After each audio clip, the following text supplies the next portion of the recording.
Hello, Dr. Bishakha, you're there? Yes, ma'am. Yeah, you can hear me, no? Yes, ma'am. Yeah, so we'll start in some time. No? Let the others also join. No? Yeah, Yes, ma'am. you got your slides and all ready, no? Yes, ma'am. You want to check your slides? Yes, ma'am. You can share it once and check. Yeah.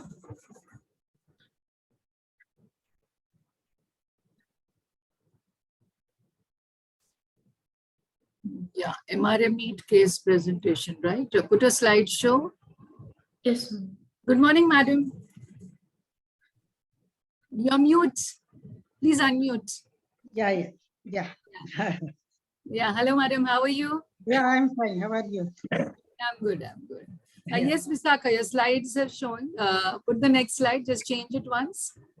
Yeah, that's fine. You can close it now for now. Yeah. That's fine. Yeah.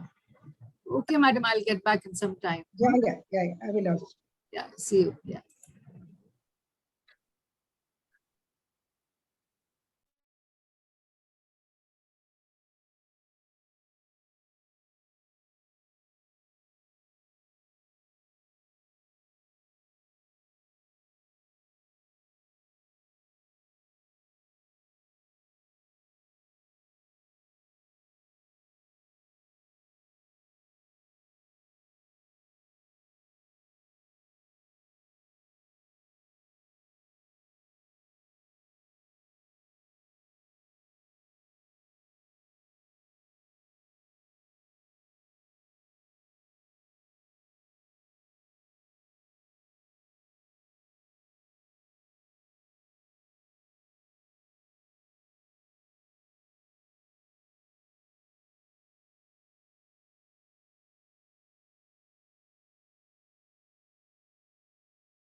Hi. Hello. Yeah. So I think Dr. Shubda, Dr. Gayatri are there. Dr. Gayatri. Good morning, ma'am. I'm there. Yeah. Hi. Good morning. Yeah. And Bishakha, you're there. Hi. Yeah. Great. So I think in another 2 minutes we will start with our case. Bishakha, you're ready, no? Bishakha, Yes, ma'am. you're ready, no? Yeah. Yes, ma'am. So, madam, we'll start because all the faculty are there. The students are, many of them already there. Yeah, So since it is at 11, I think let us wait for everybody to join. Okay, 2 minutes. Yeah. 2 minutes are there. Yeah. Okay. Good morning. Good morning. Good morning, ma'am. Good morning, Yeah. Shubha. Good Good morning. morning. Sir is already logged in. Yeah. Good morning, sir. Yes. I'm here. Right. Okay, so you will join in with the case presentation also? Case presentation, I will be there. I'll be Okay. listening. Great. So, if I have to contribute anything, I will contribute. Yes, please, sir. Yes. Yeah.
So Dr. Shubda will start. It's 11, I think. Huh?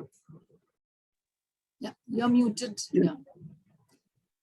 Okay, so good morning, everyone. Yeah. Welcome to the April MRA Student Teacher Interface session. Today, we have a case presentation. The student is Dr. Bishakha Jain from PD Hinduja Hospital. Esteemed faculty today are two senior rheumatologists from Mumbai, Dr. Lata Bichle Madam, Dr. Shubda Kalke, and our own Dr. Gayatri Ekbote from Pune. I welcome all of you for the PG clinic. This will be followed by a guest lecture by our IRA President, Dr. B.G. Dharmanan. So welcome you all again. Dr. Bishakha, you can start, just try to share your screen and you can start. And over to you, Madam Dr. Shubda and Dr. Gayatri. Yeah, thank you, Kavita. I think on behalf of everyone, we welcome Bishakha and other students who are attending the clinic today. I think Bishakha can introduce to herself as to from where she has done her MBBS or MD and how many months of her rheumatology training in Hinduja. Over to Bishakha now. Good morning, ma'am. Bishakha, just before we start, I just want to tell you that this is just like a bedside clinic. So don't be under any pressure. This is education, all of us. So just don't worry, be fearless and present. Okay? Yes, ma'am. Thank Not you. some question answer exam. Different faces. Yeah. Good morning. I'm Dr. Bishakha Swain. I have done my MBBS from GMC Nagpur and my MD from Ram Manohar Lohia Hospital in Delhi. And I joined Hinduja Hospital as a DRNB student in December. So I've completed almost 4 months of my training here now. Yeah, good. You go ahead. Sure. Okay. So, presenting a case today of a 29-year-old male from Ghatkopar, is a clerk by occupation. presented to the OPD with chief complaints of low back pain involving the buttocks since 1 year and pain and swelling in small and large joints since 6 months. The patient has been symptomatic since 1 year. He was well 1 year back when he started complaining of episodic low back pain involving the buttocks, alternating sites lasting 10 to 15 days during each episode. The pain intensity was more in the morning and it was associated with early morning stiffness of more than 1 hour. It was non-radiating, associated with awakening in second half of sleep, relieved with activity and worsened with rest, and had a good response to NSAIDs. He also complained of pain and swelling of left wrist and both his knees since 6 months, and it was associated with early morning stiffness of more than 30 minutes. This was followed by pain and swelling in the second and third PIP of left hand and second PIP of right hand in an additive manner. Pain was more in the morning, associated with stiffness lasting for 30 minutes to 1 hour, and it was relieved with NSAIDs. The patient used to take etoricoxib 60 mg 3 to 4 times a week, and he used to get 70% relief with it. Presently, he finds it difficult to get out of the bed in the morning. He can open a doorknob, can take bath with some difficulty, can dress and undress himself. He has back stiffness with prolonged standing, and pain in both knees increases after a period of inactivity. Negative history. There is no history of any other peripheral joint involvement, no history of painful swelling of entire finger or toe, no history of heel or sole pain, no history of rib or chest pain, no history of redness of eyes, photophobia, eye ache or blurring of vision, no history of fever prior to onset of the symptoms, no history of burning micturition or genital ulcers or oral ulcers, no history of pain in abdomen, blood in stools or loose stools, no personal history or family history of psoriasis, no history of weight loss, no history of promiscuity, and no history of tuberculosis. Personal history. Sleep is disturbed due to pain, appetite is normal, bladder and bowel is normal, there is no history of any addictions, the patient is vegetarian by diet and he does not exercise. Past history, there are no comorbidities. Family history, no history of any inflammatory back pain or psoriasis in the family, no history of arthritis in the family. Treatment history, the patient has history of taking tablet etoricoxib 60 mg 2 to 3 times a week since 1 year. Patient had consulted a physician 6 months ago and he was advised painkiller for a month and he has been taking it intermittently. Summary. A 29-year-old male, symptomatic since 1 year with inflammatory back pain, with asymmetrical large and small inflammatory polyarthritis, without enthesitis, without any root joint involvement or other extra-articular manifestations, most likely a case of spondyloarthropathy with axial and peripheral involvement. Gayatri, you talked about it started with the buttock pain. So what is your thinking with the buttock pain? What diagnosis would you be thinking? This seems like an inflammatory pain, ma'am, because... So inflammatory pain you are saying because of the stiffness, right? More than one. Yes, ma'am. The buttock pain. So what other, when you say buttock pain, area you are thinking is causing the pain, and what are the causes of buttock pain you know? You mentioned the word like alternating buttock pain while walking. What it points to? It can be because of any infection like septic. Which area are you thinking first? Sacroiliac joint. Okay. Yeah. Anything else can cause buttock pain?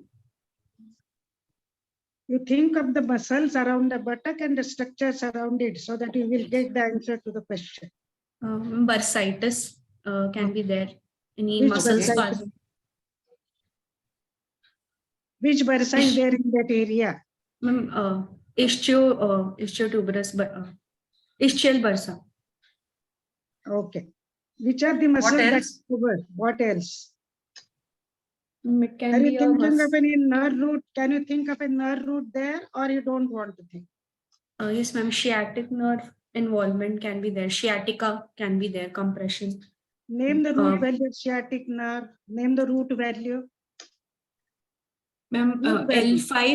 L5, oh, L2 to S1, sciatic nerve. What it is called? What that bunch is called? Lumbosacral plexus. Right, lumbosacral plexus, right? If you suppose you want to rule out this pain of a neurological disease versus a joint pain, and I ask you to do one examination there, which examination you will carry out to confirm nerve versus a joint? Straight leg raising test, ma'am. Okay, any other specific thing that will supplies the buttock area? You know the reflexes, superficial and deep reflexes that we elicit in patients usually with the cord. Yes, ma'am. So what will be that reflex you will look into? Ma'am, anal reflex can differentiate. Anal reflex. Can you get some symptoms of anal incontinence or some spasm there from history? So it is not connected in this case. Yes, ma'am. We can ask for incontinence. One is incontinence. Second is upper motor, we ask for the hesitancy. Okay, that's besides the ma'am. point. You said that the patient has got nocturnal pain. Any other Yes, ma'am. nocturnal characteristic of pain in a patient whom you are suspecting sacroiliitis or axial spondyloarthropathy? Yes, ma'am. Classically, Which particular movement is painful in the night and the patient's sleep is disturbed? ma'am, the patient complains that cannot turn on the bed or has increased pain when he's tossing and turning on the bed. Yeah, so that should be one. You are not mentioned in the history. So always keep that point in the history. Yes, Do we ma'am. know any specificity or sensitivity of these symptoms that we ask in the history to a patient suspected to have actual SPA? Which questions we ask to the patient? You are included most of them, but few are remaining. You can just narrate. One is pain. Second, Pain and early morning stiffness. right. Third, Nocturnal nocturnal awakening. pain. Fourth, Getting better with activity and right. increasing with inactivity. Inactivity. Fifth, while turning in the bed, and Yes, whether you are able to bend in the morning forward to pick up the objects. Yes, ma'am.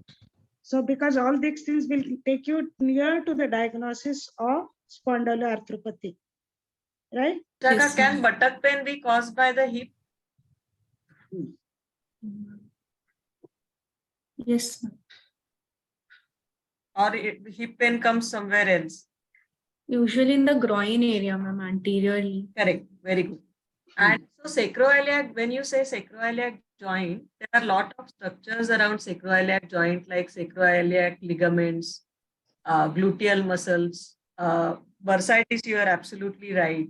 But the commonest bursitis is trochanteric bursitis, where the pain is felt in the lateral area. My idea was asking was to differentiate the anatomical area of pain and your diagnosis. Yes. Saying inflammatory back pain. Inflammatory back pain is very clear and all of us see day in and day out. So when somebody says buttock pain, these are the things which run through your mind. You mentioned infection. So how you think, why you think there was no infection in this patient? Ma'am, it is bilateral. And there is no fever, no constitutional symptoms as such, and it is a very long history. So definitely not an acute infection, but even for it to be chronic, it is bilateral. So infection seems to be a bit less likely, and it is relieved with anti-inflammatory drugs. Right. Good, good. Bishakha, I have one more question for you.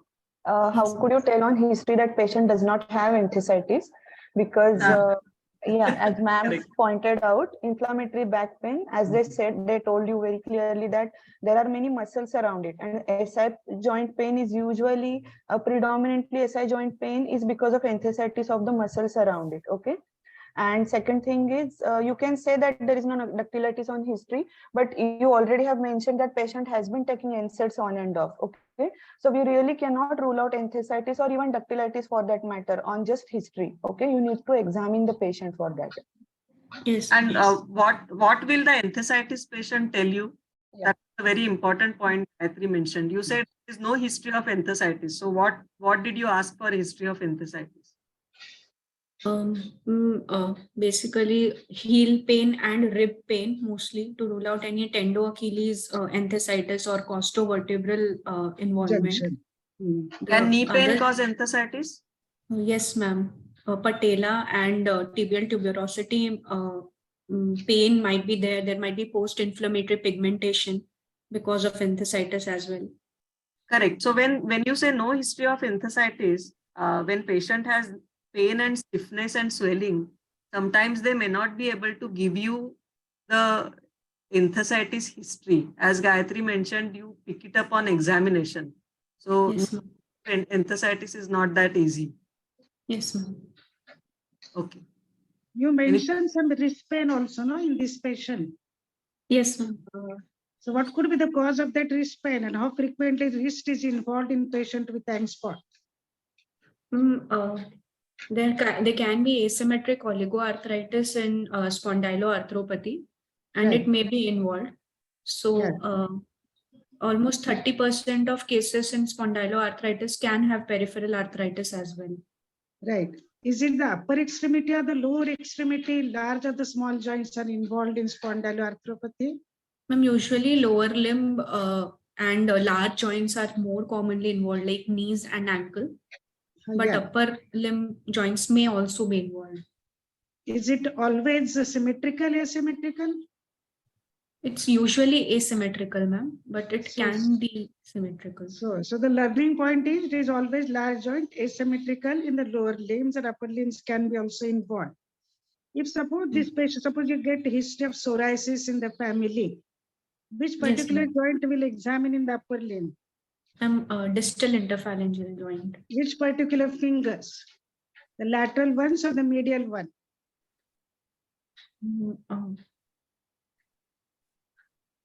I'm not sure. You're not, but usually it is the second and the third because they are the ones which are actually and the lateral two fingers on their side. They have got a function of a grip, right? Yes. Your history was okay, but I felt that you are not asked any positive or leading questions pertaining to the eye in this particular patient. Which questions you would have asked to the patient? Redness of the eyes and photophobia, pain in the eyes.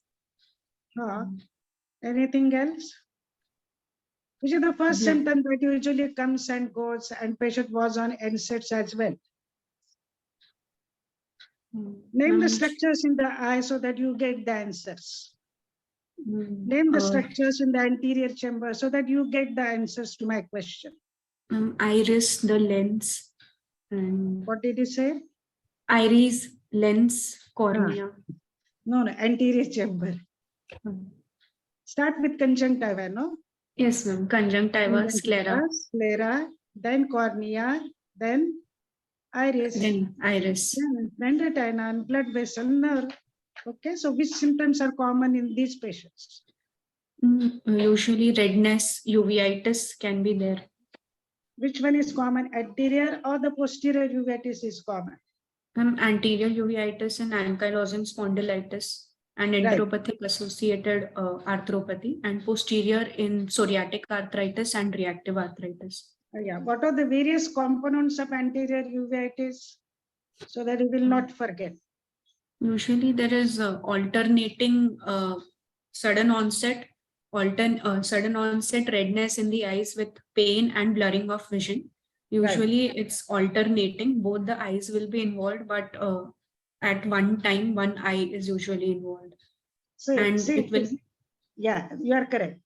This history, you have to always ask this history of anterior uveitis in all patients with angstpon, irrespective of a male or a female patient, because they will forget to inform you.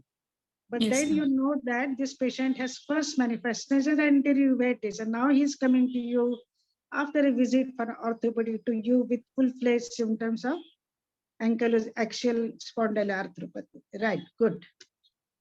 So what is your conventional diagnosis from the history? Or Shuddha, you want to ask? Gayatri, you want to ask some questions?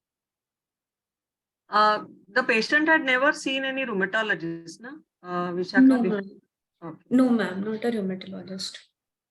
And nobody advised him to do exercises. Yeah. Ma'am, the physician had advised him, but he didn't follow that.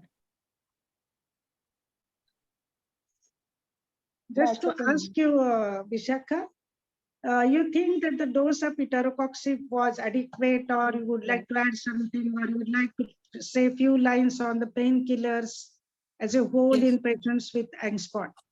Yes, ma'am. Ma'am, it was inadequate, definitely. At least we should give it for around 4 weeks continuously, at least 20 days continuously, for it to respond, because the edema persists for a long time.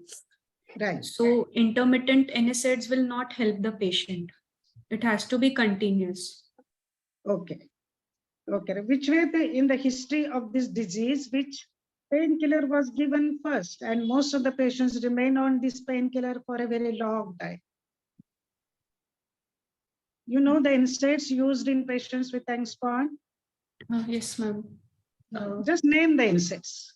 Ma'am, etoricoxib, then diclofenac or Voveron, and ibuprofen. In the natural history of the disease, if you refer to the textbook, you will read the name of only one NSAID, because these are newer NSAIDs. Indomethacin. Yeah, and Yes, ma'am. What is the dose of indomethacin? 25 to 50 mg. What is the rule of giving NSAIDs in patients with angst? One is give the full dose and give Yes, it for a ma'am. sufficient time. Then, what are the precautions? What are the precautions while giving NSAIDs in patients with angst? Though your patient does not have morbidities. Gastrointestinal, and there might be renal implications. So usually we should give an antacid with it, maybe Pantop, because there can be erosions, NSAID-induced ulcers. Right. So And, avoid it in patients with hypertension, ischemic heart disease, and get a history of abdominal pain associated with food ingestion. yes, That ma'am. will give us the status of gastric or duodenal mucosa for that purpose, right? So this question should be asked to any patient who is on chronic NSAIDs. Okay, go ahead.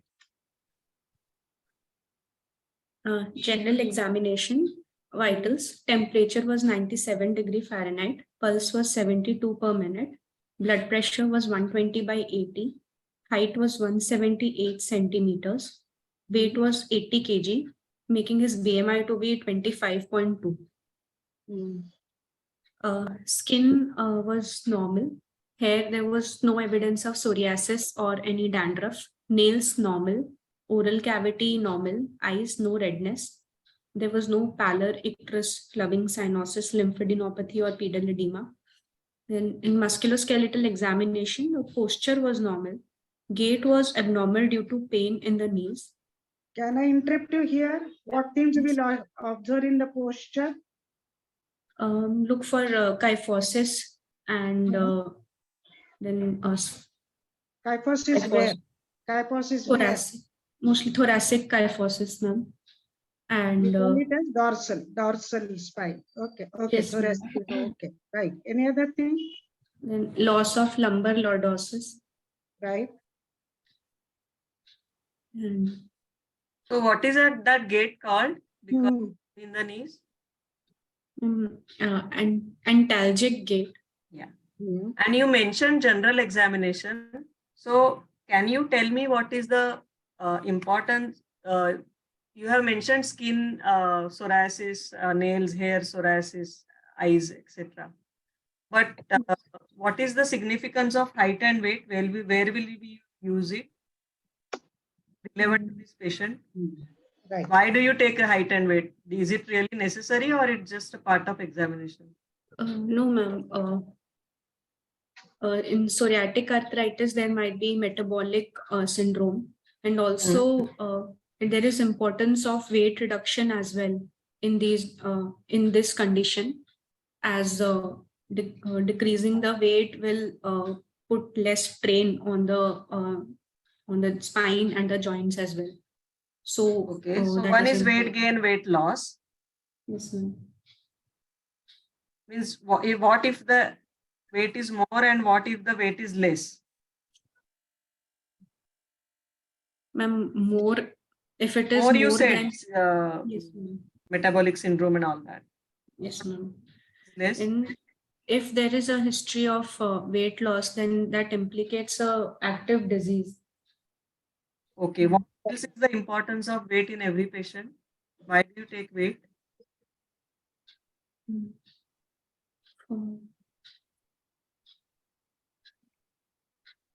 So when we take a weight, is it the weight of the bone? Is it the weight of the muscle? It is everything of weight, muscle, bone, weight plus the fat and abdominal fat.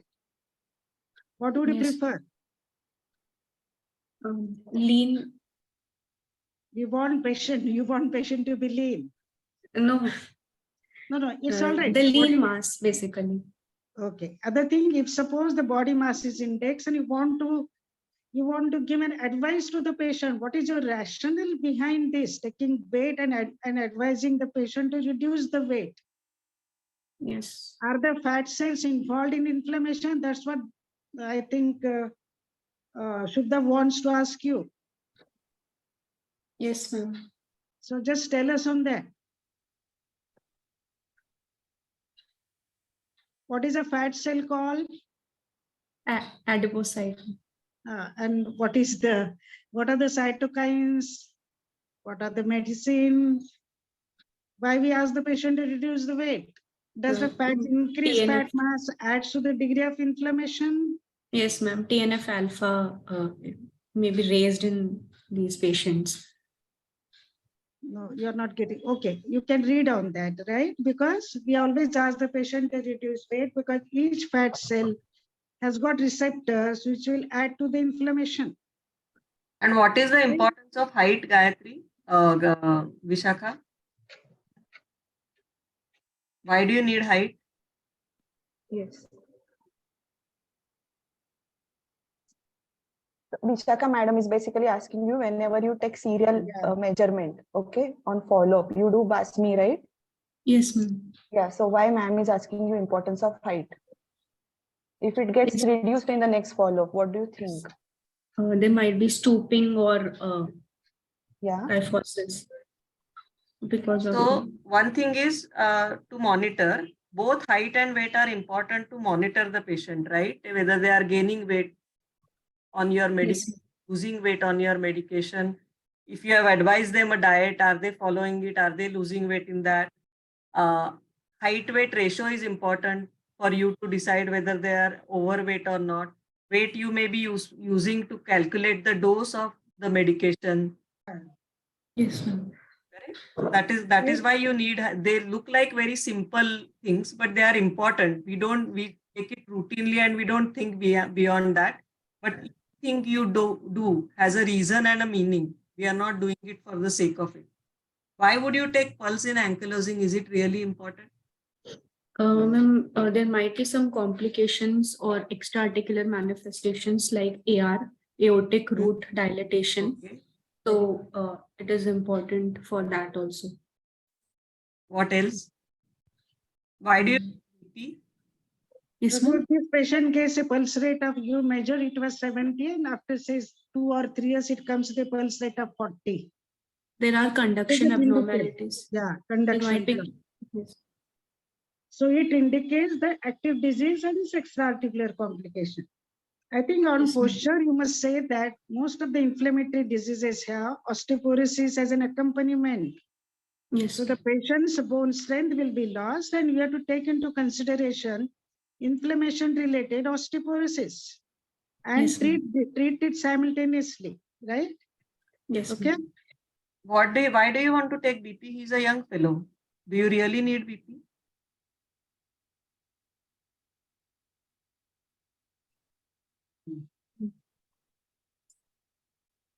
You have mentioned in the history, personal history or some history you mentioned.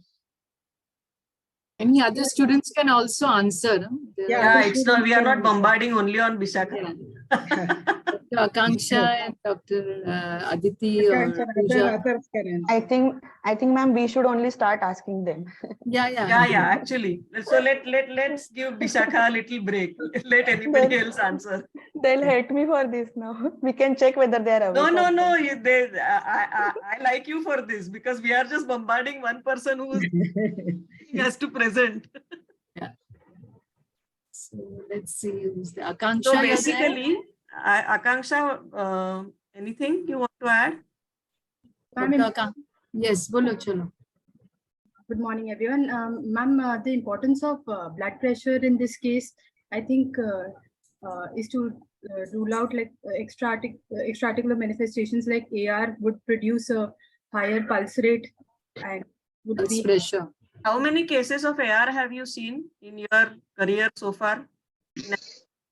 ma'am, in AS, one was suspected but did not turn out to be AR. Correct. So I respect your answer. It is correct, but it is not the commonest thing. What is the commonest thing why you want to take blood pressure in such patients?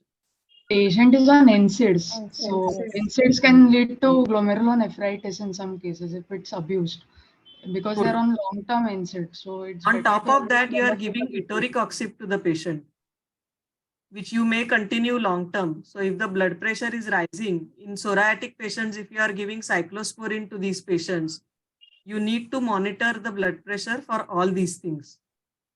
Yes.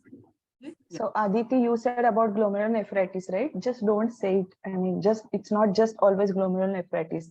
That could be one of the last stages. There is just more of heightened the RAS. PIN. Yeah, TIN or heightened RAS. Okay, so there are multiple causes of hypertension due to NSAIDs. Okay. Yes, suppose this patient had something like Reiter syndrome. Was auscultation of aortic area important in this case, or will you auscultate it there? Yes, Anyone ma'am. can answer. So Deepti, Yes, could you ma'am. answer? Deepti, can you answer this question? Why ma'am is asking about Reiter's and auscultation in aortic area? Which disease will you think about?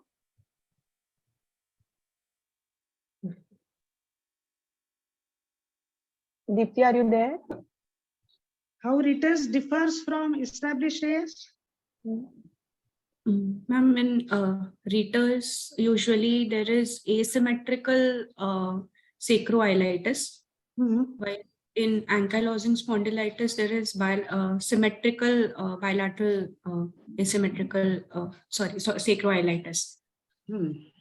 Which patient And looks sick? Reiters, Which patient looks sick? Reiters. Then Then there can be other manifestations like skin manifestations in Reiters, Cercin palinitis and keratoderma blennorrhagica, Very good. involvement of the nails. right. Okay, now you mentioned the general examination, no pallor, icterus, clubbing, cyanosis, etc. Tell me how it is significant, pertinent to this case. Suppose you found pallor, then what would you think of? Pallor can be because of inflammation as such, due to any. So pallor means anemia. So anemia, yes, one inflammation. What else? Then IBD, if there is IBD and there is perrectal bleeding, that can also lead to pallor or anemia. Okay. Then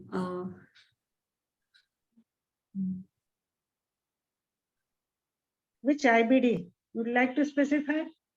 ma'am, usually Crohn's is more commonly associated than ulcerative colitis, but both can be a part of spondyloarthropathy. In a patient with Patient is ulcerative, on, sorry, madam. no, it's not. In a This patient with patient is Subha, you go ahead.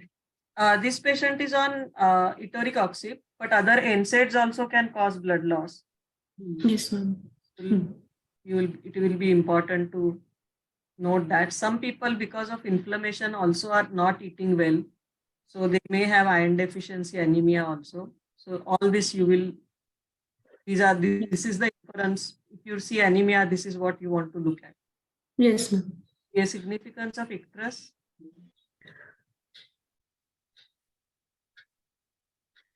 Icterus in patients with expand. She wants to know. Many drug toxicity or peripheral arthritis. Peripheral icterus.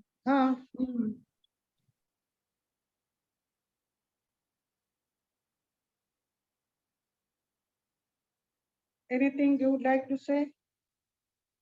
Then Have you heard about PBC and IBD overlap, Vishakha? yes, ma'am. Yeah. So that's what they are asking about, importance of icterus in SPA. Yes, ma'am. Clubbing. When do you get clubbing in SPA? Ma'am, inflammatory bowel disease can lead to clubbing. Okay. Right. And even you can have those pseudo hyperparathyroidism cases when you do not have proper SPA, I mean inflammatory, but you might have some sacroiliitis. There are differentials. Okay. Yes, ma'am. Yeah. Right. Fine, you can go ahead. Just point I want to make here for everyone. We all do general examination and we are used to saying no history of da da da da da da da da da da, but we don't think in specific case why. And actually in every case there is a significance of why we are saying it. So we all should actually, when you are saying it, you should think why I am saying it. Okay, that's why, nothing else. Yes, ma'am. Because if you say no and you don't get the answer, that means you're not given a thought to the history and interpretation of your findings. So don't allow the examiner to raise the questions. Right? You can go ahead. Yes. Peripheral joint examination. DIP was normal on inspection, palpation, and movements were normal. PIP, the right index and left index and middle finger swelling was there. There was tenderness and range of and the movement was painful. Metacarpal squeeze was there was no pain. Left wrist there was swelling, tenderness, and movement was painful. Elbow and shoulder normal. Right. In lower limb, hips were normal. Right knee swelling was there. It was more than the left knee. It was warm. There was moderate effusion and patellar tap was positive. The movements were painful and restricted. Left knee swelling was present. It was warm. There was mild effusion. The terminal movement was restricted and the movement was painful. Ankle and PIP, DIP, subtalar joints were normal. MTP squeeze, there was no pain. The sternoclavicular and acromioclavicular joint were normal. Enthesial sites were normal. What is the significance of, suppose you had found sternoclavicular syndrome or sternoclavicular joint swelling? Is there any significance?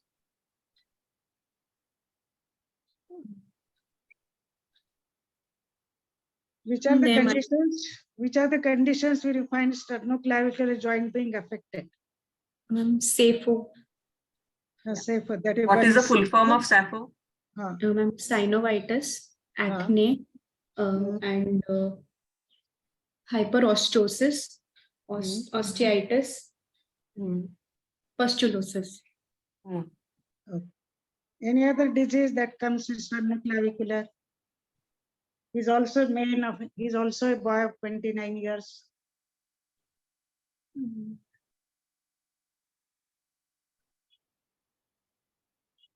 IV drug abuse. IV drug abuse is important. Even HIV has HIV. Even STD related can come like this. Okay. Yes. Which particular joint is affected in gonococcal infection as STD? Usually upper limb joints, ma'am. Which particular joint in the wrist?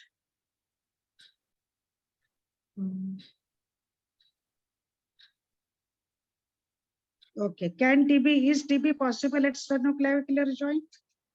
Yes, ma'am. That is yes. Okay, chalo, go ahead. You said you have looked for the enthesis. Which enthesis sites you have palpated and said that enthesis are normal? Ma'am, tendo Achilles, One then, tendon Achilles, then the tibial tuberosity, right? the superior and inferior borders of the patella, Okay. greater trochanter, Mm. and greater trochanter, the greater tuberosity and spinous processes, Mm. and the costovertebral joints. Right. Anything in the foot for which the patient really comes to you? Ma'am, plantar fascia. Because I've forgotten it. Even in history, you're not asked it, right? So Yeah. plantar fascia is the commonest presentation, costochondral junction, right? Yes, ma'am. Yes. Okay, right. If suppose there is persistent costochondral junction pain in spite of adequate therapy, what does it indicate?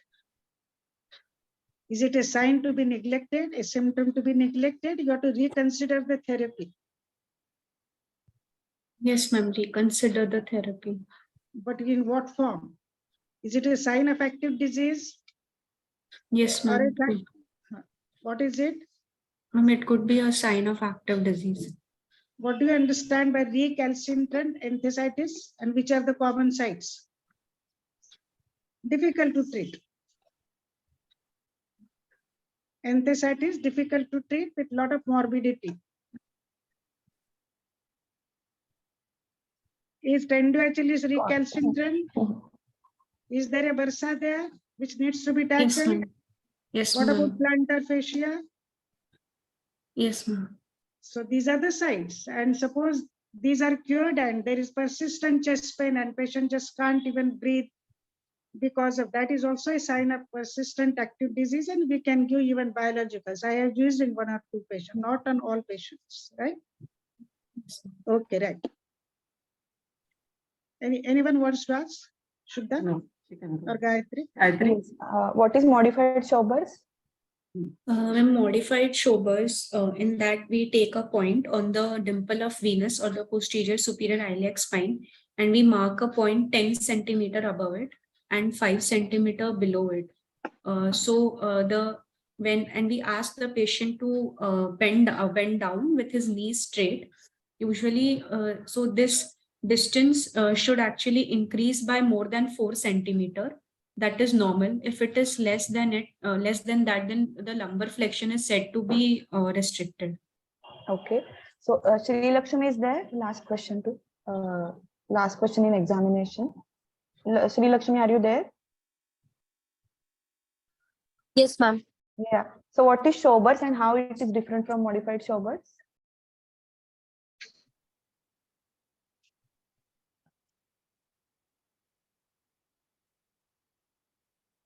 Lakshmi, are you muted? So There's some connectivity issue. Yeah, there is some connectivity. Maybe somebody else can answer. Akanksha, you want to answer this Akansha question? can answer, yeah. Ma'am, in Schauber's, we, I think, don't take the 5 centimeters below part. We only take the 10 centimeter part and check whether it on forward bending it is increasing by 4 or 5 centimeters or not. But now, most commonly, ma'am, we like to use modified Schauber's, in which the 5 centimeter part is also measured. Okay. Right.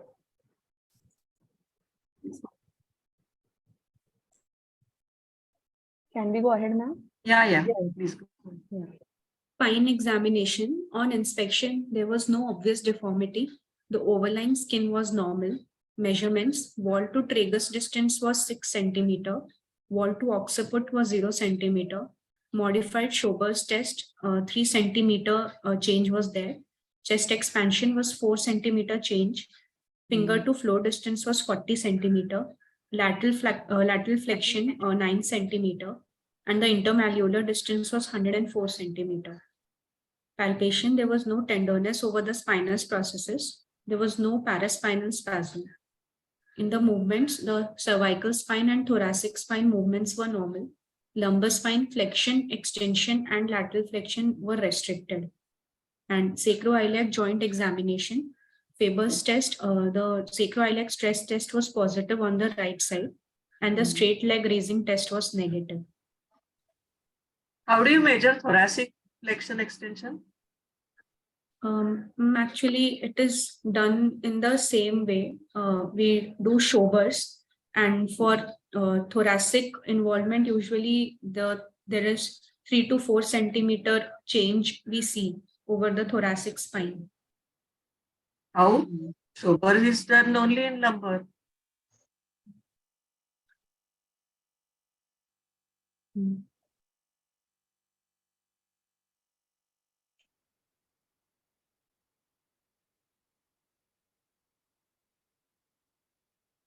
The reason I mentioned is there is no specific test, and thoracic spine is difficult. See, cervical and lumbar spine are mobile, so they are easy to examine. We know that there is a thoracic restriction, but we hardly measure the restriction or rotation in the thoracic spine. Yes. And what is the score which you mentioned on the left side? Is it called some score? Yes, Basmi. Okay. And do you calculate it every time? No, ma'am. No, not every time. No, why not? Yes, ma'am, we do. How often do you calculate?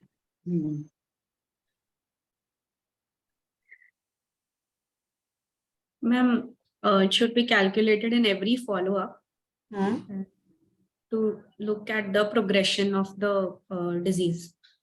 What does it indicate? Does it indicate activity of the disease or chronicity of restriction? Just indicates chronicity. Indicates the chronicity mostly. Only?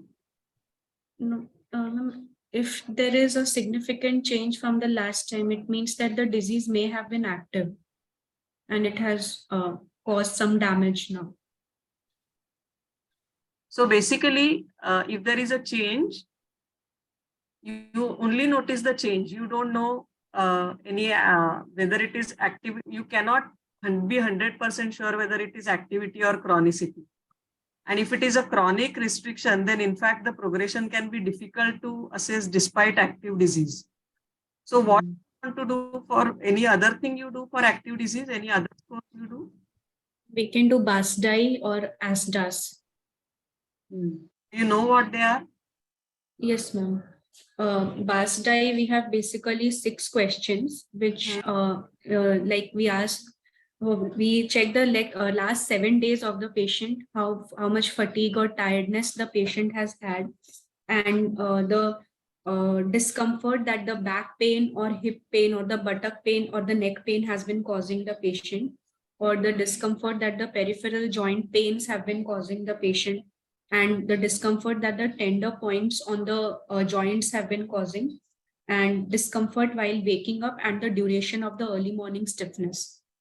So basically, we take the average of the last 2 questions and we add it to the first 4 questions and divide the entire thing by 5. And that is how we measure the BASDAI.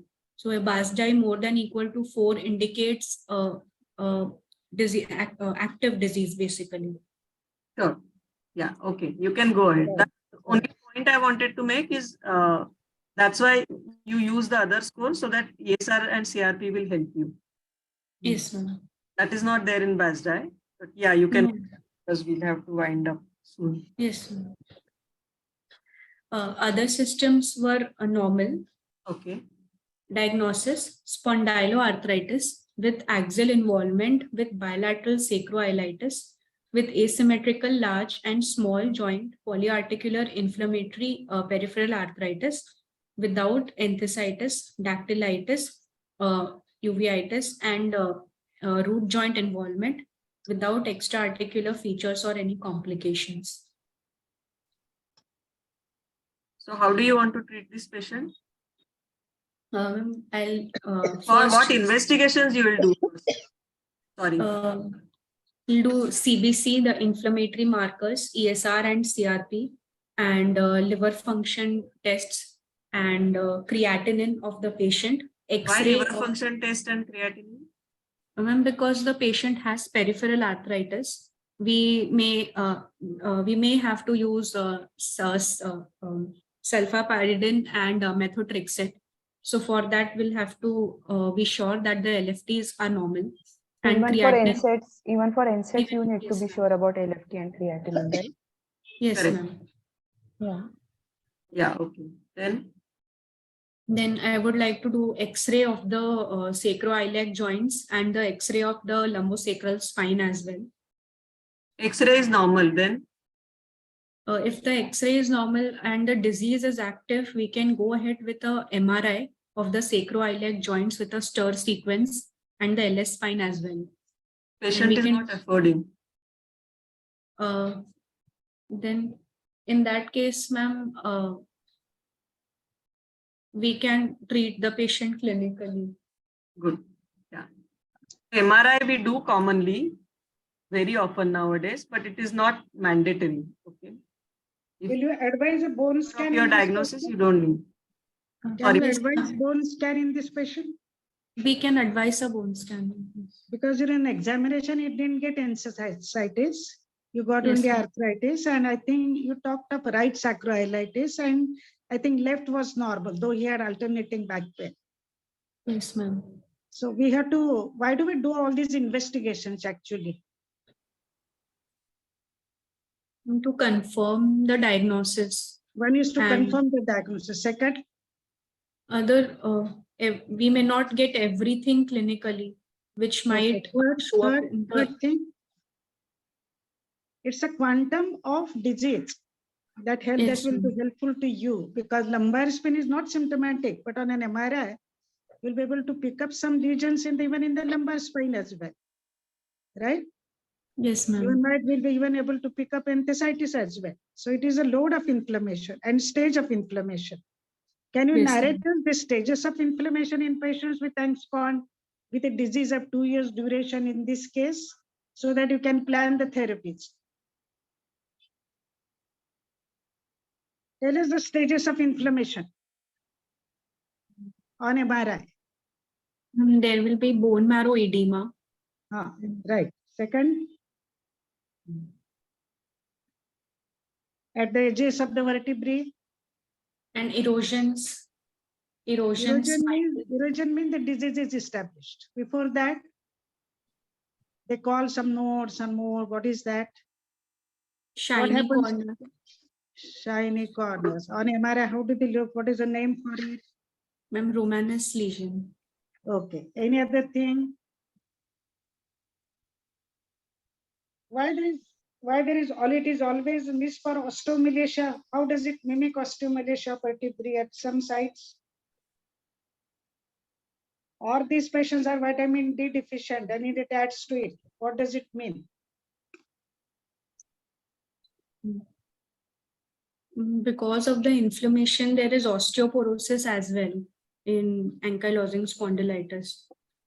Okay. And also there is, when the spine becomes rigid, there is no such mechanical stress on it, because of which again further osteoporosis occurs after the ankylosis. Okay. So suppose you had some edema in the vertebra. What is a pre-runner of which particular process pathologically later?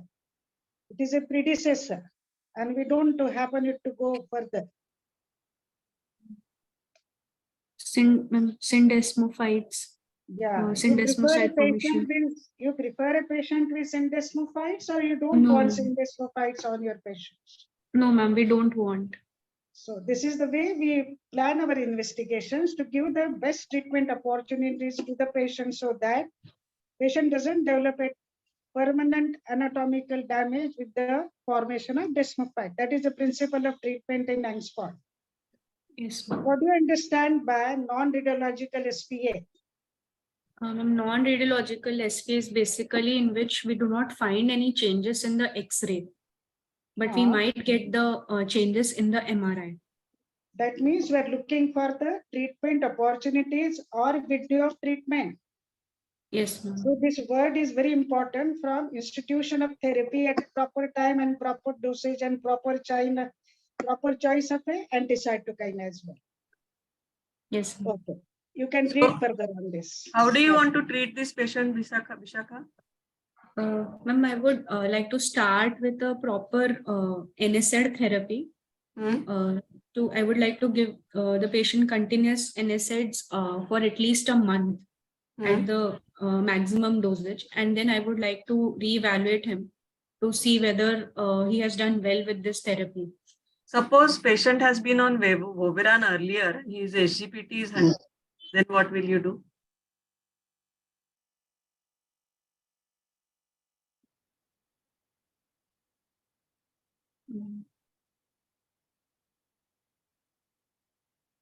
Is there any hierarchy of NSAIDs?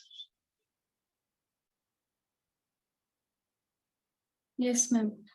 This is in the clinic, no? You must be seeing patients abnormal SGPT. What do you do normally?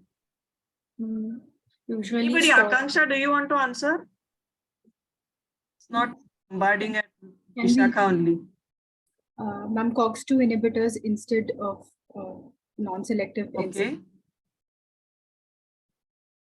And suppose the creatinine is high?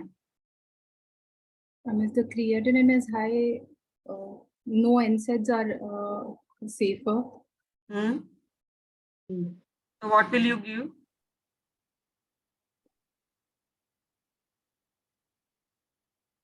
What will happen to abnormal liver functions on stopping the NSAIDs? You can buy some time, no? Or no? You can give Ultracet or other medication, no? For the time.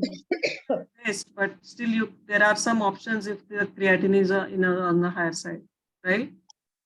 I think we'll have to wind up because. Okay, fine. So how do you want, last question, how do you want to treat this patient further? Apart from NSAIDs, beyond NSAIDs.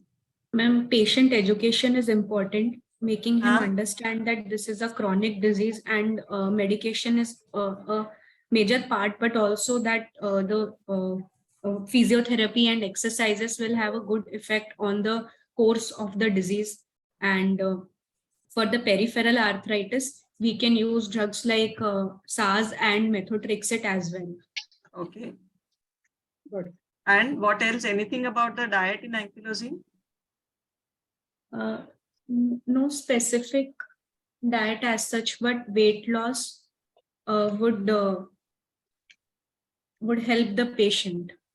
Low carb diet is suggested in ankylosing. That is supposed to help the inflammation and that will help reduce weight also. Okay. Bishakha, I have one question you may not answer now, but you can read about it. So will you still do HLA-B27 in this patient? Right. It's You can yes, read ma'am. Aram se. Yes, Okay, ma'am. so it's a controversial thing. I mean, it's up to you, but will you do if patient is affording? We probably will do. Yeah, and if like, why would we do? And if not, why would you not do? Okay. Yeah, so that's just a very think good about- question, Gayatri. Yeah. Thank you. So just think about these possibilities because you might practice in government setup later, or you might practice in corporate setup later. So you have to think about these possibilities Yes. also. Okay. Yes, Thank you, Bishakha. It was a Thank very you. good Yeah, case you've done well. presentation. Yeah, Bishakha, you have done very well. Don't worry about your probing question. That is just to help you to ultimately. Think on the spot. Think on the spot and answer. Yeah. You have to read simultaneously as you see patients with NSAID-induced problem or a choice of a drug. Why do you use that drug, right? The question like Yes, HLA-B27. I think you were very good in your history interpretation and even in physical examination. You have to find at least 2 hours from your day-to-day schedule to read and go back and read and draw your own notes. Yes, right? ma'am. Suppose this, because you have totally forgotten the history of anterior uveitis, right? Because this is a disease of the predominantly of the female. Read also ankylosing spondylitis in female patients, the clinical course, whether they are similar or that is similar. Yes, ma'am. Thank you, Bichle madam. Well done, Thank you, well Dr. done. Shubhda. Thank you, Dr. Gayatri. Kavita. Thank you, all the students. Dr. Tharmanan sir, would you like to just give a few words about feedback of the session before we start your talk? Yes. Thank you, Kavita, for the invitation. I thoroughly enjoyed the discussion and the quality of presenter was very good. And of course, I have a first-hand experience of listening to the teaching abilities of Lata Madam and all the other faculty who are there today. And I thoroughly enjoyed it. Thank you. Thank you for asking me to be here today. Thank you again, teachers and students, for being there. So we now go Thank over you, to the ma'am. second part of the, Bishakha, you can stop sharing your screen. And sir, you morning, can ma'am. start sharing, So I, on behalf of MRA and all the faculty and students today, I welcome our esteemed guest speaker today, Dr. B.G. Dharmanan. As you all know, he is a senior and renowned consultant rheumatologist at Manipal Hospital, Bangalore. And he's been the past secretary, past vice president of IRA, past president of Karnataka chapter of IRA. And at present, he's our well-known president of the Indian Rheumatology Association. His talk today will be on the topic of fibromyalgia. Is the pain real or imaginary? Welcome you, sir, and looking forward to your talk. Thank you, Dr. Kavita, for the invitation. So Just 1 minute. Just 1 minute. Yes. Dharmananda, I just wanted to say a thank hi. you from all of us also. I mean, for agreeing to speak to our students and taking out time from your schedule. So thank you so much for that. Yeah. My pleasure. My pleasure. Thank you. Thank you, Rohini.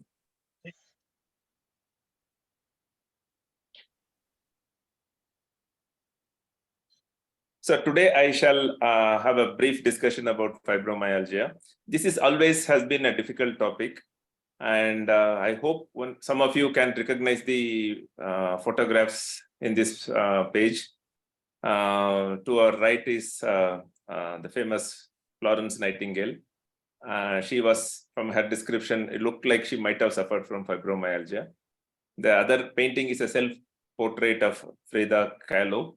She's a very well-known Portuguese Argentinian painter. And all her self-paintings showed that how much pain she was suffering from.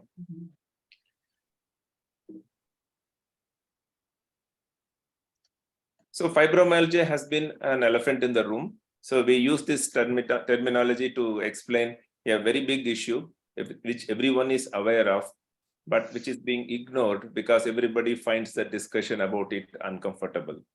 And patients, they have tried to tell their doctors many times, and many times they don't get a good response, or they get referred to psychiatry.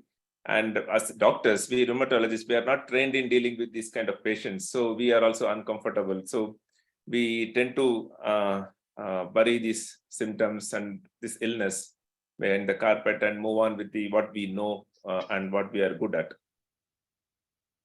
So it is common. So 3, 4, 5% of the population, depending upon the studies, it's the prevalence of fibromyalgia in the community. But if you look at any rheumatology department's registers, so we find it very rarely.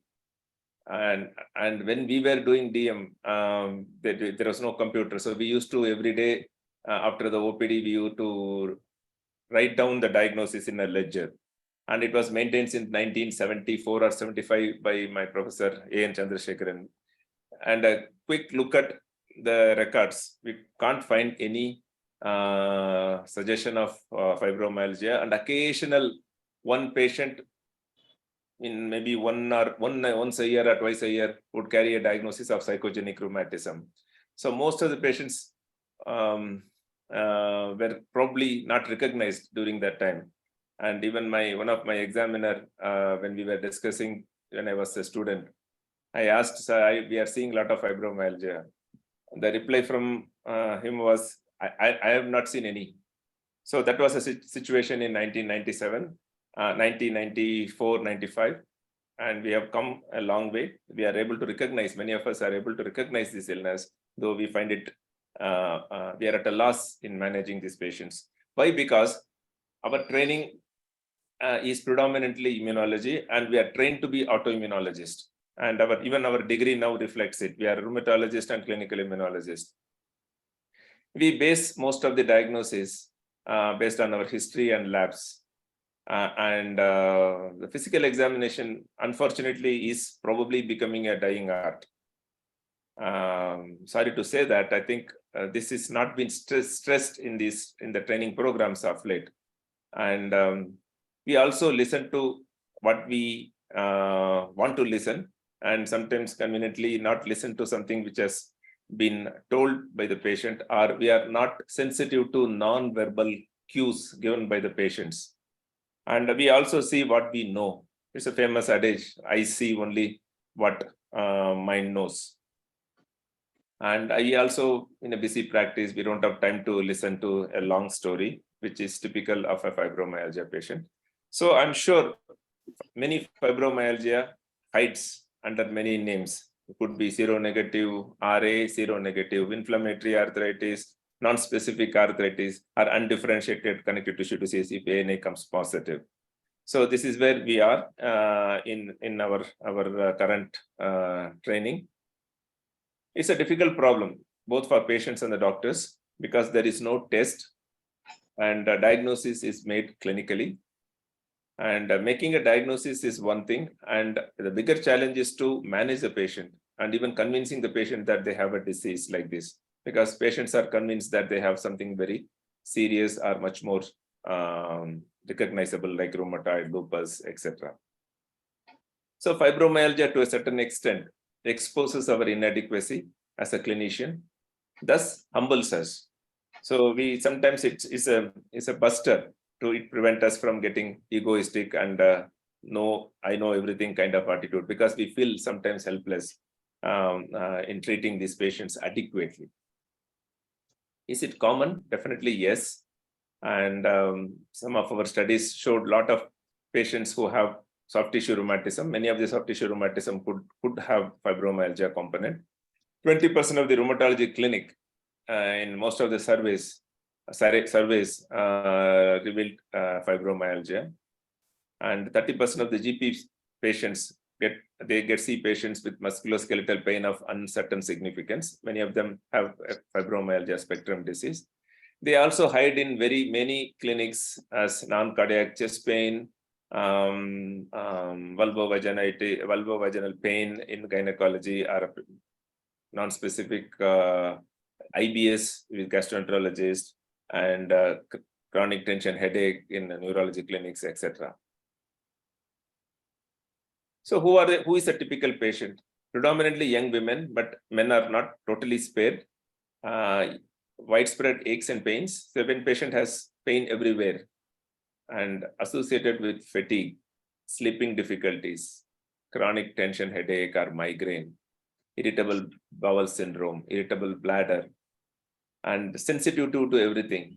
If the patient gives you a history that I've tried this, I tried that, I don't tolerate this, I don't tolerate even crocin, I don't tolerate allopathy, I don't tolerate so many things, then probably it's something called they're hypersensitive to everything, and they show affective symptoms. And many of these people might have an adverse childhood experience. We need to explore it. So in other words, too many symptoms suspect fibromyalgia. Too many autoantibodies is lupus. Too many symptoms is fibromyalgia. So it is a short name for a long list of symptoms.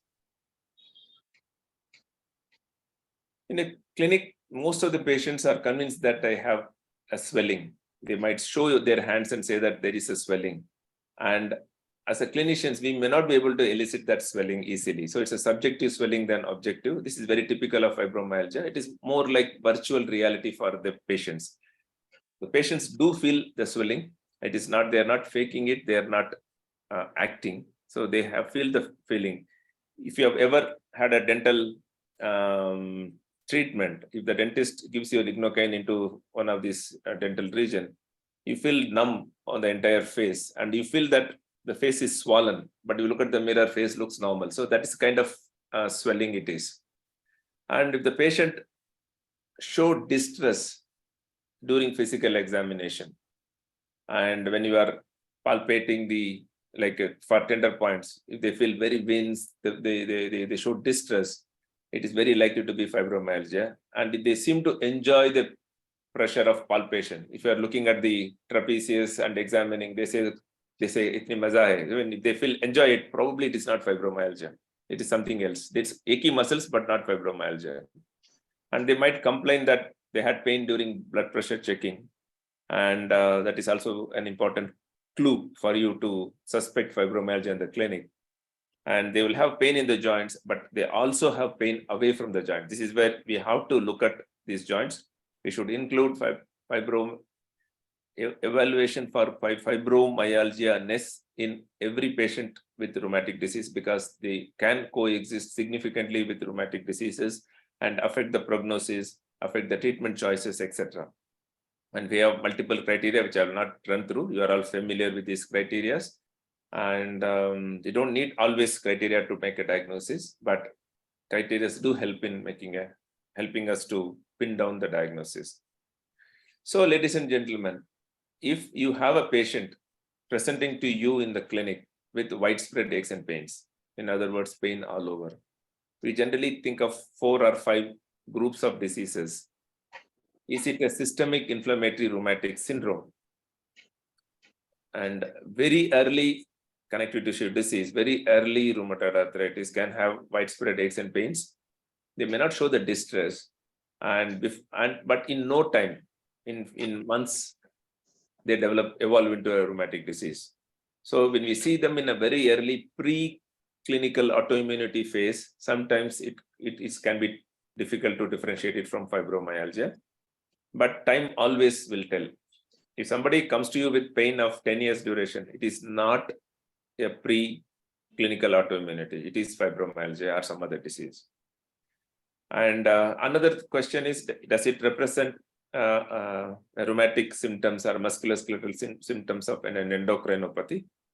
Is it drug-related? Keep this in the differential diagnosis. Keep drugs in the DD for all your clinical illness. If somebody comes to you with hair loss, look at the drugs. If somebody comes to you with leg swelling, look at the drugs. It could be a cardiac drug, it could be hypertensive drug. There are lots and lots of new drugs have come in the other fields, which we may not be familiar at all because it was not there when we were training. My youngsters may know a little bit. I have no clues about what are the side effects of newer anti-diabetics. So I have to go back and see. And the fourth basket is it fibromyalgia-like illness? And maybe we have to think of a small fiber neuropathy as well, if they have predominantly neuropathic quality to their symptoms, because the differential diagnosis and prognosis might slightly differ. So the same disease, at what time point you see can matter. So if you see a preclinical autoimmunity, it can look like fibromyalgia, but in 6 months' time, they'd look like rheumatoid arthritis. It's the same flower. At different stage of its evolution, they can look totally different. So sometimes the diagnosis in rheumatology can be working diagnosis if you are not getting a clear-cut autoantibodies and correlation. So we keep it as a working diagnosis, probable rheumatoid arthritis. If you have that diagnosis, then you'll always think that it is not a definite diagnosis. You'll start thinking of a differential diagnosis at every visit. Depending upon what clue patient gives, you might change the diagnosis. So the diagnosis is a working diagnosis. And we all know about thyroid disease, Hashimoto's, masquerading as muscle aches and pains. Parathyroid disease can present with musculoskeletal and aches and pains. Hypoadrenalism is not an uncommon cause for severe fatigue associated with myalgias. Even testosterone deficiency can cause muscle pain and muscle disease. And diabetes is particularly the glucose toxicity. The early diabetes or undetected diabetes is not an uncommon cause for aches and pains. So basically, when we suspect this, we look at the usual tests we do to rule out endocrine diseases. And these are the drugs which I was alluding to. Statins, we all are familiar. We also think of antiretroviral therapy because many patients may not come out with this question, this topic, unless it is specifically asked for. And remember that ethanol is also a drug and it is a myotoxin. And so this could be an occasional alcoholic, the occasional can be every other day. So it can be contributing to the muscle aches and pains. Anastrozole, which is given for CA breast prevention, is an important cause for aches and pains. And if you look at the other list, almost all drugs can cause aches and pains. And bisphosphonates are very commonly caused, statins.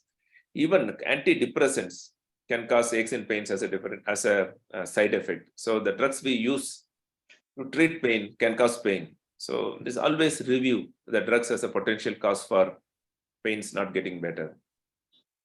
Once you roll this out, then probably we come to the basket which we are going to consider today: fibromyalgia, depression, somatization illnesses, and multiple regional pain syndrome, hypermobility, and small fiber neuropathy. Today's focus is on fibromyalgia alone. So there is no diagnostic test for fibromyalgia, and it is not a diagnosis of exclusion. So there is no need for you to do an extensive battery of tests to exclude other diseases to make a diagnosis of fibromyalgia. And the exclusion does happen at the history level, physical examination level, not at the blood test level. This is an important point I want you to stress, I want you to remember. And there is no need to do an ANA, rheumatoid factor, ANCA, everything before we say it is fibromyalgia, because some of the tests will come positive and it can confuse us. And unless there is a specific clue, don't do autoantibody test. But yes, basic test like blood count, CSR, CRP, depending upon the thought process you have, endocrine tests, sugar, vitamin D, B12 may be in place and not routinely autoantibodies. So the exclusion happens at a history level and physical examination level rather than at a lab test level. So this is the one point the one take home point I would want you to carry. And I alluded to this earlier. Look at fibromyalgia in any rheumatology patient. It gives us an alternative explanation for pain and symptoms. It helps us interpretation of disease activity measures like DAS28. Patient looks okay, but they has a high DAS28 because this could come from a high tender point score and a high patient VAS. So we can, instead of increasing the immunomodulation, we may be able to give her a different pain modifying drug like gabapentin, or refer them to cognitive behavior therapy, etc. So include this in the first consult. Look at fibromyalgia at the first instant itself, so that you are aware of this from the beginning. But at least consider when your treatment is not going in the right direction. As you have understood by now, the chronic pain is a different animal compared to acute pain. They don't respond to NSAIDs.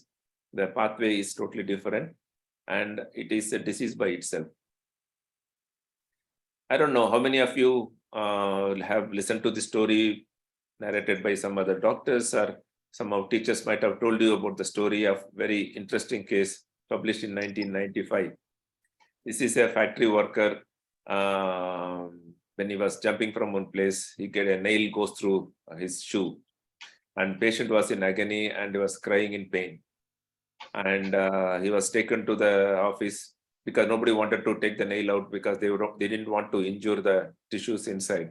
He was sent to the hospital with the nail intact, and hospital staff carefully cut the shoes out. And patient was in agony and he was crying with pain. So when they cut the shoe, they have seen that the nail has nicely gone between the toes like this, and totally there was no injury at all. So it is the mind, looking at this gory picture, the mind thought that there is a big injury and he was crying with pain. So this is an example. So there is a huge effect of mind over the body. There was also an experiment done in Indian prisons in maybe early 1900 or late 19th century. The English physician has taken a permission from the court to do an experiment on a patient who was about to be hanged the next day. So he put an IV line and told that instead of hanging, I will give you a painful death. So patient agreed, and they put an IV line Until that, I'll slowly bleed you. And as the bleed goes, the last drop of blood goes, your life goes away smoothly. So you won't have any pain. There is no neck throttling, etc. So the person was also very happy. So they did the experiment. So he actually didn't put an IV line. He put a fake IV line, and they closed their eyes, and they simulated blood dripping into a bottle, into a bucket downside. So there was a sound of blood dripping down, and he was constantly giving him a suggestion that 1 liter is gone, 2 liters is gone, you have 5 liters, now 3 liters is gone, 1 liter is gone, the last few drops and everything is gone. By the time the last drop is done, the patient was dead.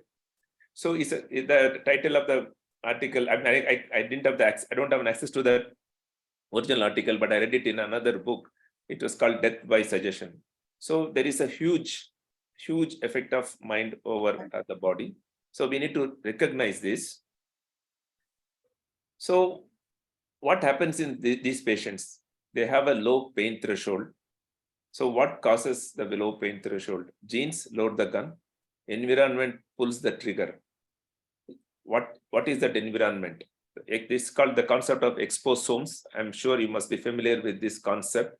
Whatever human beings have been exposed from conception to current date, whatever we were washed with environmental factors, including what our mom ate when we were in the womb, and whatever stress they have had, what food was available, and after the birth, whether it's a vaginal delivery or a C-section delivery, what kind of microbiome the kid is exposed, whether it is vaginal microflora or the microbiome from the nurse's hand. So this all determines the illness, and childhood experience, toxins. So this is the exposomes. Depending upon which genes you have and where is the weak link, and somewhere something snaps and we get a disease. So, and for the first time in human evolution, the last 150 years or 100 years, we have been exposed to such a load of chemicals and things which were unknown to evolving humans in 99% of the human being existence, like electromagnetic radiations, chemicals, toxins, pesticides. We don't know. So that's the reason I think we are seeing more medically unexplained illness than medically explainable illness. So this is the exposome concept. And there are few observed abnormalities in fibromyalgia: autonomic nervous system, HPA axis, and also few endocrine abnormalities, and low level of serotonin, high levels of substance P. And also there is suggestion that microglia is activated, suggesting there is some central inflammation contributing to the pain experience and sensitization. This is a nice diagram which gives you the idea. Genetic predisposition, exogenous stress leads to sympathetic hyperactivity that can explain some of the symptoms like insomnia, dryness of the mouth, irritable bowel, etc. Over time, increased exposure to sympathetic hormones can lead to receptor desensitization and hyporeactivity. The patient can develop fatigue, which same process can lead to dorsal root sympathetic sprouting, allostatic loading, and it can lead to neuropathic type of pain.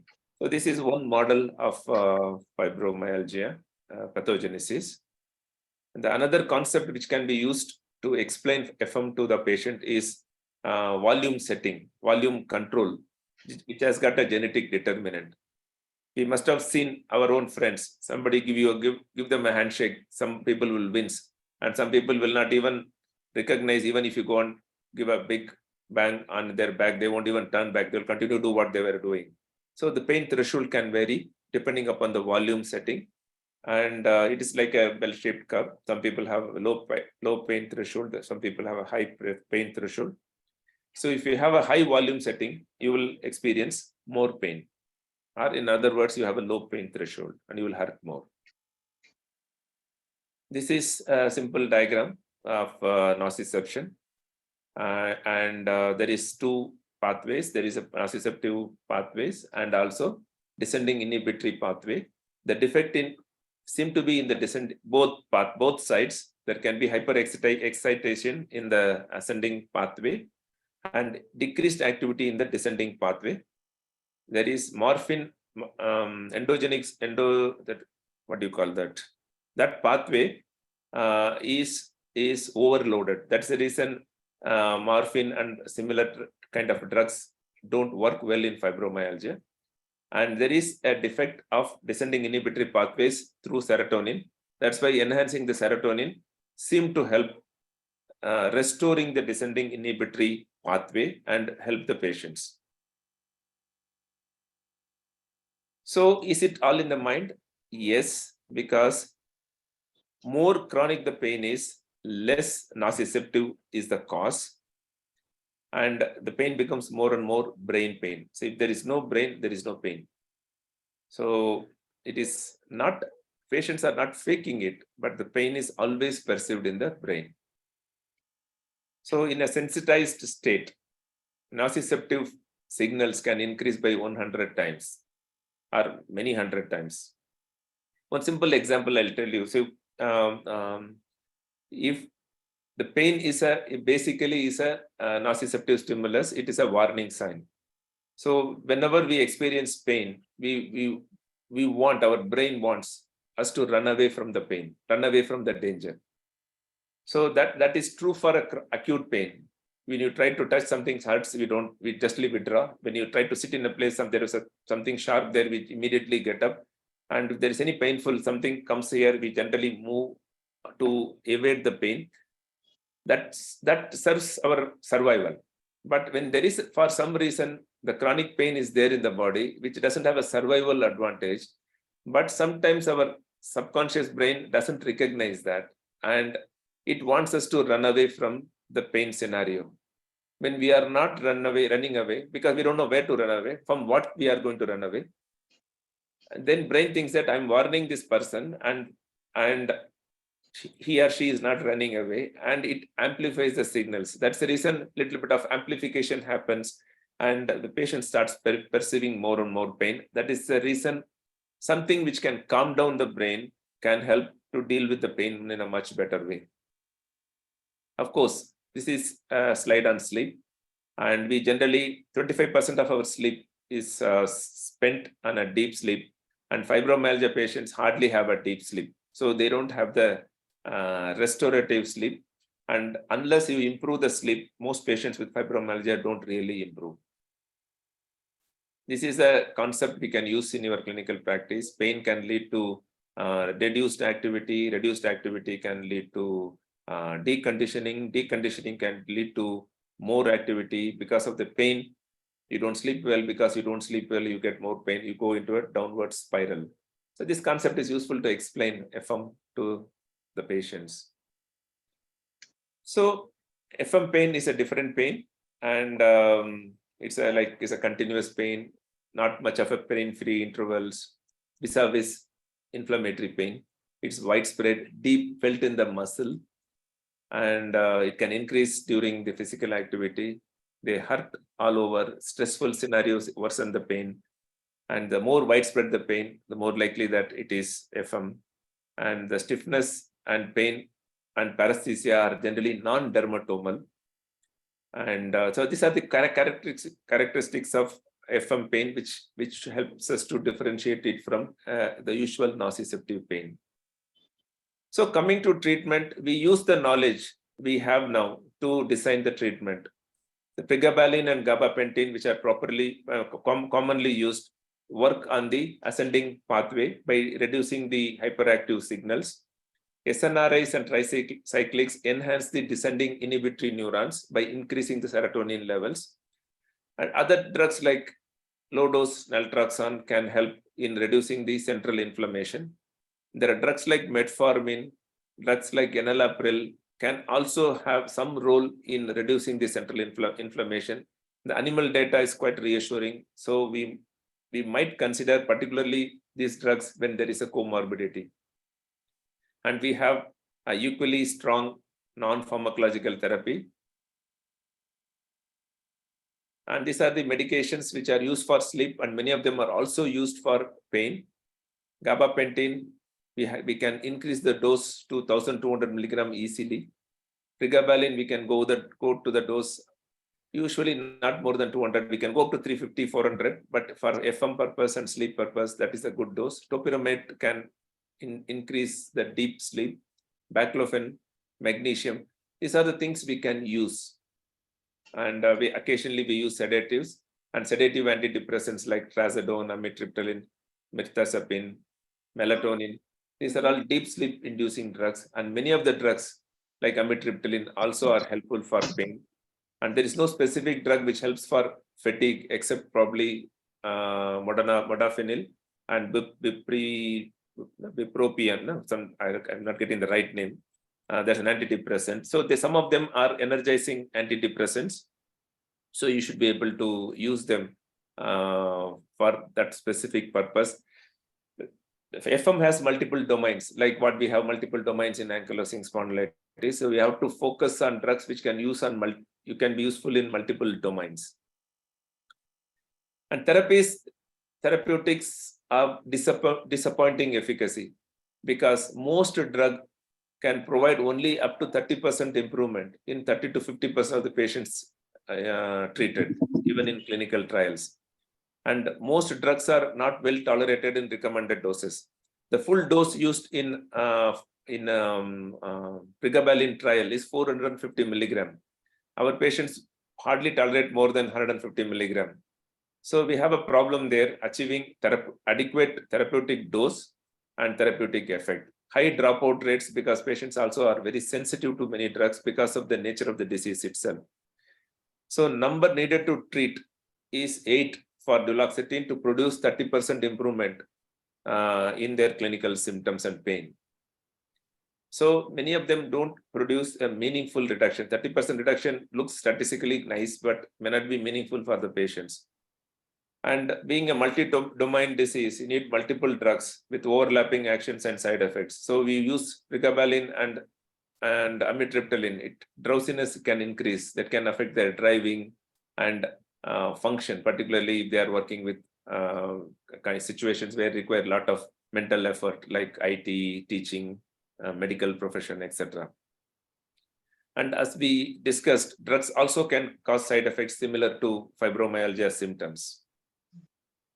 And patient education is very important, at least if they know about the relationship between the pain and what's the nature of pain, the connection between sleep and exercise and pain, the knowledge about maladaptive behavior, all these things can help them to understand the disease so that they don't get scared of the pain. So they can deal with the pain. Sleep is an important aspect of treatment. There are a few sleep hygiene which I can quickly run through if you want. It is available online in PDF forms, sleep hygiene. If you just Google, you can get it. So going to the bed at the same time every night and making the bedroom quiet, dark, and comfortable, removing all the gadgets from the bedroom, switching off electromagnetic like Wi-Fi and router, etc. Because electromagnetic waves can affect the brain. Brain is also electrical, can affect the sleep in patients who are vulnerable. Not everybody, it may be somebody who is vulnerable, it can affect deep sleep. And using the bed only for sleeping and intimacy and not for other activities. Most people do their office work sitting in the bed. So that reduces the sanctity of the bed, and the going to bed will not automatically invoke sleep. Physical activities can promote sleep, but avoid physical activity just before going to bedtime. The best time to do physical activities in the evening so that you feel a little tired and helps you to sleep. Avoid large meals before the bedtime. Have at least 2 to 3 hours before bedtime. And daytime napping, most people do. And more than 20 minutes can affect the sleep quality in the night. And leading a circadian rhythm related lifestyle. So getting an outdoor light exposure within 1 hour of waking and several times a day can reset the circadian clock. And trying to go to sleep between 10:30, 11 and waking up at 6:30, 5:30, 6:30 is the best time, because the most the deep sleep happens in and around 12 o'clock, 1 o'clock window. So if you miss the sleep, even if you sleep around 4 o'clock to morning, next day to 1 o'clock in the afternoon, you don't get that deep sleep well. Exercise is strongly recommended by EULAR. It improves many domains like pain, fatigue, etc. Adherence is poor because fibromyalgia patients have too much of pain. Their exercise tolerance can be sometimes a problem. But starting slowly, gradually increasing, easing into an exercise program can help. And they can conserve energy during activities by doing pacing, and so that they can spend time in structured exercise program. And doing exercise between 10 a.m. and 3 p.m. That is our best capacity time, rather than do after a long day of work. And using a warm shower or some pain medication before exercise also can be useful. This I strongly suggest. They can choose an exercise of their choice, exercise they enjoy most. It can be dance, it can be Tai Chi, it can be yoga, it can be simple Gaga dancing. Gaga dancing, just Google Gaga dancing. It's not just sit and do whatever you want is Gaga dancing, moving your body. So that's important, is move your body. And I have found that if we write exercise in the form of prescription, like Mrs. Ruma, 32-year female, walk 10 minutes a day for a week, then make it 20 minutes a day for a week, 30 minutes a day, and then continue 30 minutes forever. Stretch 2 or 3 times a week. Do some weight training with 1 kg dumbbells or a closed water, 1 liter water bottle for 20-30 minutes, 2 or 3 days a week. Write and sign and give. Their adherence can be slightly better rather than just telling that go and exercise. And CBT is a good tool, and patients have a reluctancy in going to a mental health professional. But if they are convinced, CBT can address sleep, pain, and affect. They generally help with the pacing, graded activation, the relaxation, pleasant activity scheduleness, and they focus on mindfulness. So it is as effective as pharmacological intervention. And this is my last but one slide. So self-management, we have to empower our patients because pain may not go away. So complete pain relief is not the goal. So managing the pain, improving this efficacy is important.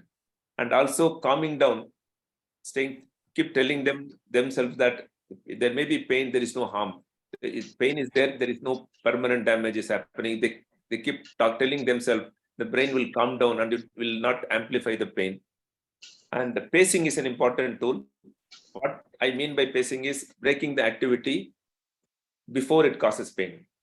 For example, like typing for half an hour induce a lot of crampy pain in the forearms.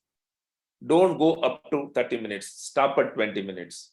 Break your 1 hour activity into 3 20-minute activity rather than continuously typing for 1 hour and suffering. So you have to stop before pain comes, so that the pain begets more pain. So you avoid getting into severe pain. So you may be able to manage and reduce the suffering. Another concept is pain is sometimes inevitable. Suffering is optional and also is negotiable. So we have to negotiate with the patient that pain may be there, but the suffering component we can negotiate with the patients. So the idea is to treat pain before it becomes severe. And if you find any nociceptive stimulus like myofascial trigger points or an osteoarthritis or a slight flare of rheumatoid arthritis, treating them with steroid, local injections, etc., can reduce the pain bombardment to the nervous system and reduce the amplification of pain. Another concept I want you to take is exercise snacking. They may not be able to do exercise, they may not have time. So every 2 hours of working, they can take 5 minutes break and do some stretches. Many people are working from home. It's easy for them to do. Even as a doctor, if you're working continuously, but say 10 to 12, you are seeing a patient, take 5 minutes up, just get out of the room, go up to first floor, second floor, come walk back and start seeing the patient. Or if you want a low break, don't go to the toilet nearby, go to the toilet in the first floor or second floor and come back. That can be a good exercise for us. If you do it 2 or 3 times, by the time the working hour is over, you would have done accumulated 20 minutes of exercise. That's called exercise snacking.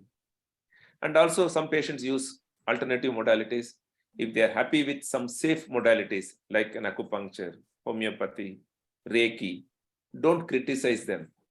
And if they're happy, as long as you perceive it as safe, it's okay for them. When you say it's okay, that also builds their confidence in you and they will listen to you. Lastly, ladies and gentlemen, can we prevent pain? It's difficult. It may be useful for people like us, doctors who are in stressful profession. It's good to have a stress coping bank account and have more deposits. Sleep well, sleep at the right time, sleep for 7-8 hours, move your body in whatever way you like and enjoy. Have a healthy diet, avoid junk food and processed food. Try to spend 5-10 minutes in doing some pranayama, meditation, mindfulness, and 5 to 10 minutes of not doing anything. Have a purpose in life. Most of us do have purpose. Have more friends, interact, attend IRA meetings, interact with all our colleagues, friends. Away from rheumatology, have another group of friends. Having a happy married life, spend some time with your wife and children and our husband, spouses. And that would definitely make life easier, and that acts as a deposit into stress coping account. Have a lot of fun, have laughter, and have less withdrawals. Just opposite of whatever I told is a withdrawal. So have less withdrawal and wish you a pain-free and happy life. Thank you. Thank you for patient hearing. Thank you, sir. It's really very great talk. So fibromyalgia is a challenging reality. And I really like the exercise snacking point that you elaborated, and we shouldn't be criticizing fibromyalgia patients.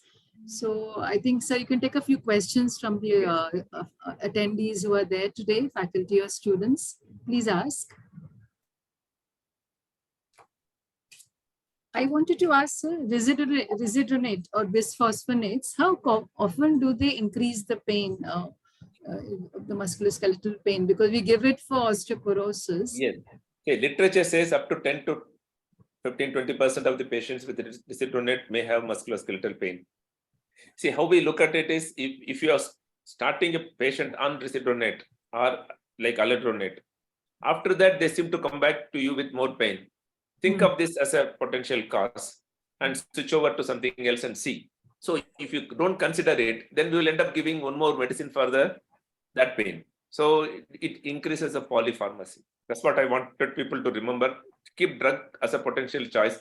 If somebody comes to you with leg edema, somebody is on amlodipine. First thing is to stop amlodipine rather than doing an extensive investigation, renal, cardiac, liver. So before that, if you stop amlodipine, edema goes and patient is better and patient is very impressed by your acumen, and we have not spent money. So the same principle I was trying to tell you.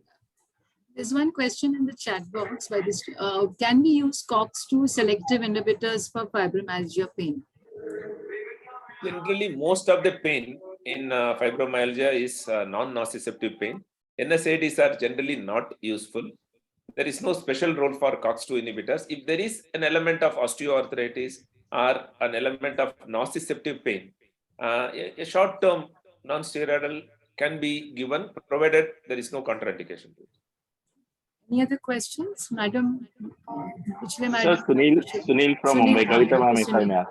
Yes. Sir, I have few patients who are on CBD oil, cannabinoid oil, and they claim excellent result, all the fibromyalgia patients from this. So I just wanted to know your experience and where is cannabinoid in terms of treatment of fibromyalgia at the present time? The cannabinoid and the cannabinoid related has become like the current hot topic in the pain circles and patient circles, and because of its association with marijuana, and people are a little excited about it, and some countries have legalized marijuana, and but the trials have been disappointing. The trials they have done on chronic pain with cannabinoid has not been very useful. But an individual patient who uses a cannabinoid oil externally, and if they are happy with some of the medicine, it's okay to take it. It has got a reasonable safety. But smoking marijuana probably is not to be encouraged because it does have an addiction potential and it can have a long term. We should not replace opioids with cannabinoids and create another monster. But the ones which doesn't have THC, that addictive component, if their patients are happy, which can nothing wrong in continuing, may have a huge placebo effect because when they give the CBD oil, it's great, marijuana related, the patients do feel the placebo effect is huge in chronic pain. Can you Sure. elaborate? Thank you. Chat box, there's a question. Can you elaborate about the autonomic dysfunction in fibromyalgia in brief? We have discussed.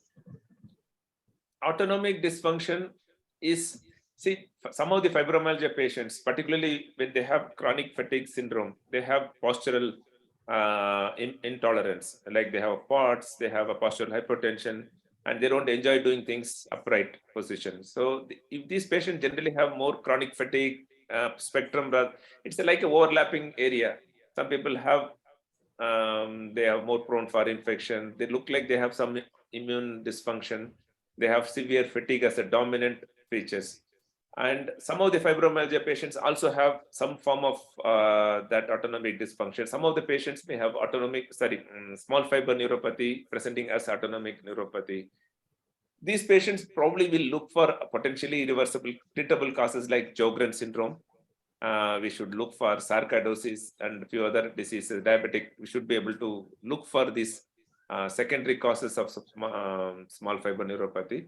Otherwise, treatment is very similar, using a stockings, avoiding sudden getting up, and using drugs like Iva bread to reduce the heart rate, drinking enough water, electrolytes, and there are drugs which can increase the blood volume. How long would we wait till before saying that the drug isn't working and change the medication drug in fibromyalgia? The full effect of most of the drugs will take at least a couple of months. If you are starting them on amitriptyline, and we have to wait, start with low dose because we don't know how they tolerate. So start with 10, 15, 20. Somebody coming back with 1 hour crying, they're not better at all. These are the patients have a lot of emotional distress. See, a typical fibromyalgia patient comes with a lot of aches and pains of 1 year duration. You examine, come to a conclusion and start them on amitriptyline 10, call them back after 2 weeks. Okay, if they're not better, they tolerate it, increase it to 25. So that pattern is like a typical standard fibromyalgia patient. But the patient who came with severe pain, crying with pain, so he started on amitriptyline 25, with pregabalin you started 50. Within 4 days, they come back crying that there is not even a improvement pain. These are the patients, I think the emotional component is very, very strong. I think we should start looking at the person behind the patient. These are the patients that may have domestic violence. They may have some other distress as a dominant feature. This is a clue. The patient who cries in your clinic and have a lot of verbal, particularly the woman comes with her spouse or her father-in-law or mother-in-law, they keep looking at the eye contact. They're trying to, whenever they give an answer, they're trying to look at the husband's reaction. These kind of patients are all cues to say the patient may have a distress. Sometimes talking to them in private they'll start crying with all this problem, indifference to their pain, lack of support from society, social. So that's the importance of looking at the person behind the patient. So we have to be little aware of the cues, non-verbal cues the patients give. So we should be a little more open to that. Yeah. Any more questions from the audience? Dr. Rohini, are there? Dr. Rohini? Yeah, I'm there. Can you hear me? Yes. A little louder. Okay. So, no, I have nothing to add really, just to thank Dharmanand. And I think it was a very practical lecture. And he's really, the experience shows when... Rohini, we can't hear you. How common is the brain fog in fibromyalgia? It's quite common, ma'am. It's quite common, and it's a very difficult things to treat. The thing which can improve the brain fog is exercise. Exercise improves the brain-derived neurotropic factors, and through many, even myokines induced secreted during exercise can cross the blood-brain barrier and improve the brain fog. And dietary interventions sometimes, not always, asking them to be vegan for a couple of weeks and try. Some people become better. So this is little trial and error. I don't think we can base anything on a randomized control trial. It is your experience.